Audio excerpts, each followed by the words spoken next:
There's an ongoing battle in the art world between two groups of artists, those who believe in shapes versus those who follow form and structure.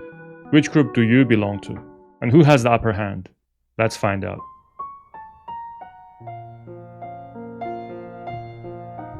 Hi, my name is Orda. I'm the founder of Fundamentalist, an online art school that provides artists worldwide with professional classes in the constructive method of drawing. If you've seen my work on social media, then you already know that I focus on form and structure in my teachings. Does that mean that I think shapes are useless and wrong to focus on? The short answer is no, it isn't. But to properly explore this topic, it helps to establish some context first. When we first pick up the pencil as young artists, we all drew flat shapes and outlines. Everything we draw is a symbol of a familiar object, a tree, a car, animals or people. A shape, then, is a piece of enclosed area on your paper or canvas with a border or outline. This is a shape, so is this, and this. What about the form and structure approach? When we say form and structure, we are essentially adding depth to the equation. Flat shapes only deal with the x and y axes. Now we are adding the z axis, drawing in the 3D space instead of drawing flat. For our purpose, the word form here can have two meanings. We can say surface form, describing how round an apple is, for example. Or it can refer to a single geometric form, part of a structure. For instance, a sphere is used for the form of the cranium as part of the head structure. Let's try to understand the two sides. What are their benefits and downsides? And more importantly, which one should you focus on? To help our comparison, there's a useful question we can ask here. And that is, can you become a great artist if you only focus on shapes? The answer is of course yes, you can. There are many great abstract artists that put together amazing shapes of colors to make the audience feel strong emotions, even without understanding what they're looking at. Proven historical techniques like side sizing means that you can become strong realist portrait or landscape artists if you develop a strong set of observational skills, using shapes and outlines to capture very accurately what you see in front of you. There are of course many successful illustrators who specialize in stylized shape-based drawings and paintings. Shapes are also key to composition. We cannot even begin to talk about design and storytelling without shapes. In some sense, having great shapes is the ultimate goal. It is what actually goes on our paper or canvas. Shapes are our output, decision, and expression. At this point you might be thinking, hold on a second. I thought you focused on teaching form and structure. If shapes are so great, why should we choose form and structure then?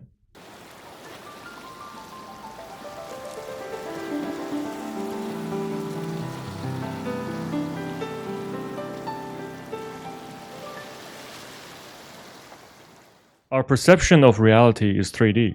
Nothing is truly flat. Our audience can see depth when we draw form correctly and perceive our artworks to be more realistic.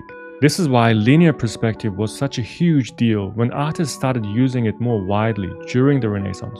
We look at this period now and might think that doors to new possibilities in art were opened as a result. Subject matter such as anatomy is infinitely more useful when you learn form and structure instead of just copying and memorizing flat shapes. Because the shapes of muscles look different in action or when the angles change. If you want to build a strong visual library that you can pull information from whenever needed, your best bet is to study the subject matter in multiple angles and learn how it's put together. This applies to organic body parts as well as objects such as engines and vehicles.